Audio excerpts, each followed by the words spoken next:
All right, we are continuing our study through the letter of 2 Corinthians here on the Listener's Commentary. And in this session, we're going to be looking at 2 Corinthians chapter 1, verse 23, down through chapter 2, verse 11. And here, Paul is still in the early stages of really defending and explaining his ministry. And apparently, one of the points of contention for the Corinthians has been his change of travel plans, and his detractors within the church in Corinth say he's wishy-washy. His travel plans prove it. I mean, certainly that's no way that an apostle or somebody really spiritual should act like that, where they just change their plans willy-nilly and all of that. So Paul's explaining himself. And first, what he has said is that he doesn't speak out of both sides of his mouth, saying yes and no at the same time. That's completely contrary to God and his faithfulness. It's completely contrary to Jesus and the gospel, right? Jesus is the one through whom all of God's promises are yes, demonstrating God's faithfulness. So Paul's going to act in sync with that, and he's going to act according to that. That's what Paul explained in 1:12 through 22. Now here in 1:23 through 2:11, what Paul is going to do is he's going to explain why he didn't follow his original itinerary of coming to Corinth before heading to Macedonia and then coming back again. Why did he change those plans? And the main point he's going to make here is that it was out of consideration for them. It was out of consideration for the Corinthians and his relationship with them that he actually changed those plans, that he didn't come to them like he originally stated. And one of the big contrasts in this section is the contrast between joy and sorrow, joy and grief, that their relationship should be a cause of mutual joy, joy for them, joy for Paul. But of late, it's been marked by grief and sorrow. And Paul wants to remedy that before coming again, rather than coming and causing more sorrow and grief. And that's why he changed his plans. That's why it was out of consideration for them that he didn't come to them just yet. So here's the way he explains it. Look at Chapter 1, verse 23, Paul says, "But I call God as a witness to my soul." Notice that, like he opens this with a solemn oath. This is how serious he is about this. This is a big deal in Corinth, and Paul's very serious about what he's about to say. So, "I call God as a witness to my soul that it was to spare you that I did not come to Corinth. Not that we domineer over your faith, but we are workers with you for your joy. For in your faith, you're standing firm." And so Paul says that as God is my witness, the reason I changed my plans was to spare you. That's why I didn't come. And that word spare, right, like to say spare you, well, that actually assumes a level of authority over. It assumes like a parent, right, with some authority, right? And it's like, I had to back off because I wanted to spare you. And so because that implies a level of authority, Paul actually clarifies in verse 24, well, what is authority actually for? So he says, not that we domineer over your faith, right? We don't lord it over you. Think of some of Jesus' teaching in the Gospels like Luke 22:25 and other places where Jesus says, we know that the kings of this world, the rulers of this world, they like to lord it over you, but not so among you. And Paul's saying, no, that's not how we're operating. We're not operating that way. That's not the way of Jesus. And so even though it was to spare you that I didn't come, it wasn't because I'm trying to domineer you. That's not our way. Actually, we're workers with you. Notice that, like partners almost. We work together with you for your joy, because in your faith, you're standing firm. That's what we're all about. We want you to stand firm in your faith. You are doing that. We want to be a cause of joy for you in that. And that's the issue here. And so he says, as he begins chapter 2, "But I decided for my own sake that I would not come to you in sorrow again." Since we're supposed to work with you for your joy in the faith, I didn't want to come and bring sorrow. Now, what's he talking about? Well, what he's talking about is a visit that he made that's not recorded in Acts. It's frequently referred to as the painful visit. Paul sailed at some point from Ephesus to Corinth because of all the conflict and the issues going on. He made this trip to Corinth, and he was going to try to deal with what was happening in the church, and it didn't go well. There was tension, there was conflict. And in fact, Paul will learn as this letter, 2 Corinthians, unfold and more details about that painful visit appear, we'll learn that Paul actually was treated poorly and left somewhat in shame from Corinth. And so it didn't go well. It didn't solve the problems. It stirred up more problems, and there was just tension and tears and conflict. And Paul made the decision, he says, that I'm not going to return to Corinth until some of that gets sorted out. That's what he's talking about here in chapter 2, verse 1, when he says, I decided that I wasn't going to come to you again in sorrow. And he says, I decided this for my own sake, and that almost sounds a little selfish. Literally, it's just, I decided this in myself. I made up my mind, in other words. That's the way we would say it. I made up my mind. I made this decision that I wasn't going to come to you again in sorrow. And then he explains his rationale for that. He says in verse 2, For if I cause you sorrow, who then will be the one making me glad but the one who is made sorrowful by me? Like our relationship is supposed to be, we're supposed to be working together for our mutual joy in the faith. And if I come and make you and grieve you and make you sorrowful, that's not good for us. That's not right. Like, you're like my children. Our relationship should be a cause of joy and gladness. And it would be a huge bummer if he causes them sorrow. There should be joy and gladness between them. And instead, they're upset and they're grieved and there's conflict and it's sorrowful. He doesn't want that. And so he decided, no, I'm not going to come until we get things sorted out. And so he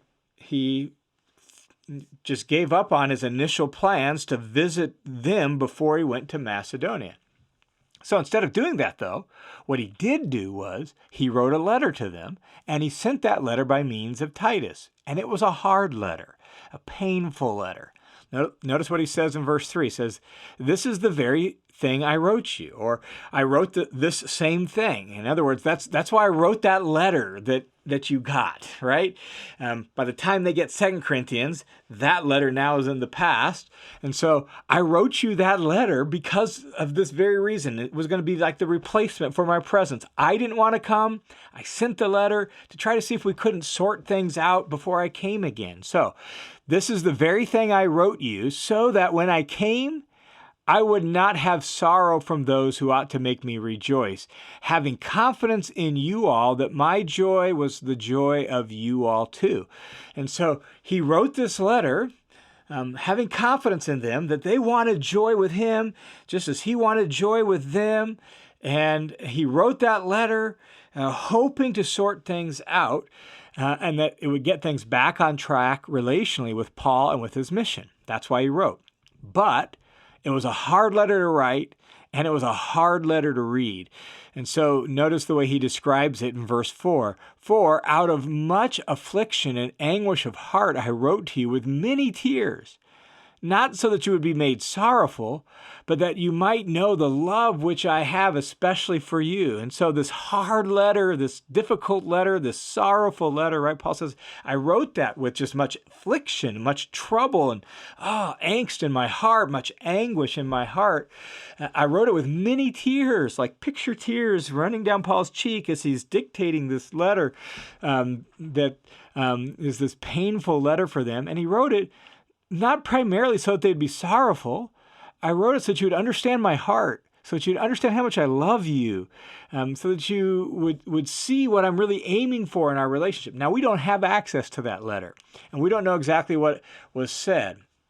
But it was a hard letter to write, a hard letter to read. And in fact, according to chapter 7, when Paul kind of comes back around to this topic at the beginning of chapter 7, Paul actually says he had second thoughts about that letter after he wrote it and sent it. It was one of those things where, you push send on the email and you're like, oh, wait. And then you don't hear back from the person for a while. And then you're like, oh, man, not sure that went well, right? That's what happened with Paul after he wrote this letter and sent this letter. You can look at that in chapter 7, verses 8 and following, where he talks about that. And so Paul wrote this letter, hard letter. He sent it with Titus, sent Titus to Corinth and said, okay, I'm not going to go until maybe we know how things are going there after that letter lands and after Titus answers questions, and then I meet up with Titus. That was the plan. So he changed his plans, and he did it because of his real concern for them and in order to spare them. So having assured them that that was his goal, and that his goal wasn't to cause them sorrow and grief, Paul now turns to really kind of glance at any of those who were behind the conflict in the first place, who have now repented. So some of those people that maybe were actually stirring up the pot a little bit and stirring up some of the problems, but now have kind of come back around and have repented in reaction to that sorrowful letter. Here's what Paul says, verse 5. But if anyone has caused sorrow, he has caused sorrow not for me, but in some degree, not to say too much, for all of you. And so when he says, if anyone has caused sorrow, it's a real condition. Like he's not saying if, and I'm not sure anyone has. He knows there's been sorrow, right? He made that painful trip. He wrote that painful letter because of it. He knows there's been sorrow, there's been tension, there's been conflict, there's been tears. And it's not the way it's supposed to be. And so when he says if, it's almost like since there's people who have caused sorrow. So if anyone has caused sorrow, Paul says, he's caused sorrow not for me, in other words, not just for me, but in some degree, not to overstate it, not to say too much, for all of you. Like he's caused as much problems for you guys as he has for me, more so for you guys than for me. And so there are real people that have caused sorrow. There are real people that have stirred up the trouble. There are real people that has made this a mess, right? And Paul's like, let's talk about that for a little bit. So he says in verse 6, sufficient for such a person is the punishment which was imposed by the majority. So as people repented and as the church began to call out those people who were kind of the ringleaders of the trouble, right? Paul's saying, that's enough. That's enough punishment. That's enough discipline for these people, so that on the one hand, you should rather forgive and comfort. You should rather forgive and encourage this person, whoever has caused some of this problem and now repentance. Otherwise, such a person might be overwhelmed by excessive sorrow. Again, we're trying to alleviate the sorrow. We're trying to end the conflict, and so don't keep being standoffish. Don't keep bringing it up, right? Don't keep pointing fingers at those people. Let's diffuse the situation. And so if there's anybody who has now been part of the problem, who is now repentant and said we were wrong, Paul's like, it's time to forgive them. And it's time to encourage them and welcome them back so that they're not overwhelmed with excessive sorrow.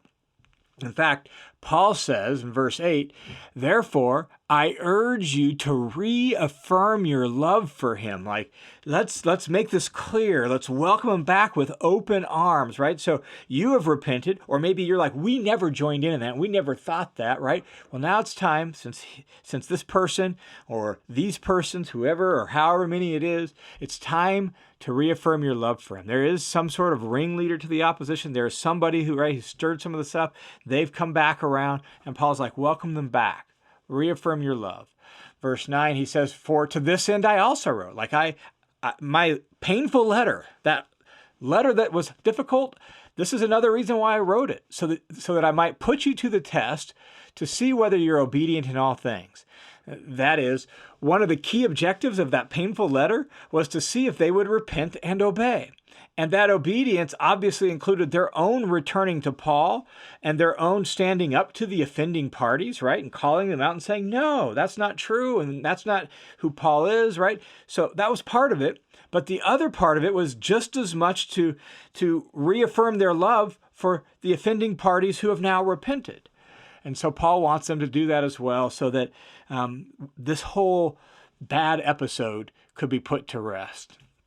And Paul then says in verse 10, but one whom you forgive anything, I forgive as well. I also forgive. For indeed, what I have forgiven, if I have forgiven anything, I did so for your sakes in the presence of Christ, so that no advantage would be taken of us by Satan, for we're not ignorant of his schemes. And so Paul's saying, when you forgive somebody, I forgive them as well. Just know that I'm extending grace. I want you to extend grace. I've done so in the presence of Jesus and all of that, right? Like there's no beef at this point. Let's end this sort of thing, and let's put this to rest so that when Paul comes, there can be joy, not sorrow.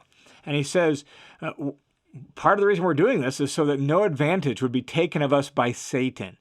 because we're not ignorant of his schemes. Like Paul's happy to forgive because he doesn't want Satan to get a foothold in the church. And Paul implies here that one of Satan's schemes is conflict and tension and resentment and holding grudges and not giving grace and forgiving.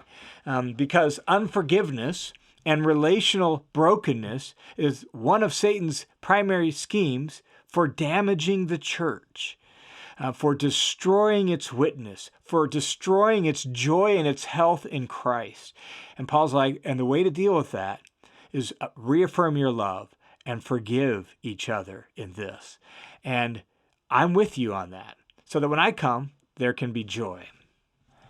All right, thanks for tuning into this session on the Listener's Commentary on the New Testament. The Listener's Commentary is a listener-supported, crowd-funded Bible teaching ministry that's made possible by the generous support of tons of people just like you. So if you're one of those who supports this ministry and makes it possible, thank you so much from the bottom of my heart. The impact you're having is worldwide. And if you have been impacted by this ministry and want to join that team of supporters, you can do so by going to listenerscommentary.com, clicking the Give button, and you can put in a dollar amount, click the little box that says make this a monthly donation, or you can just give a one-time donation as well. All donations are received in partnership with World Family Mission, a registered nonprofit organization. Thanks a ton for your support.